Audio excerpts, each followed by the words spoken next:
Welcome to this tutorial on how to crochet the treble crochet stitch. It's one of the basic crochet stitches and used in many crochet patterns. Start by chaining 3 and you're ready to start the first treble crochet. Yarn over twice and insert a crochet hook into the next stitch and pull up a loop. Then yarn over and go through 2 loops on the crochet hook. Yarn over again and go through 2 loops.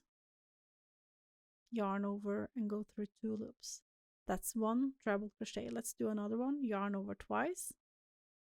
Insert a crochet hook in the next stitch and pull up a loop. Yarn over and go through 2 loops.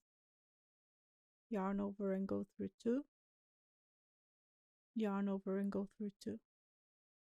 That's 2 treble crochet stitches. Thank you so much for watching this tutorial on how to crochet the treble crochet stitch.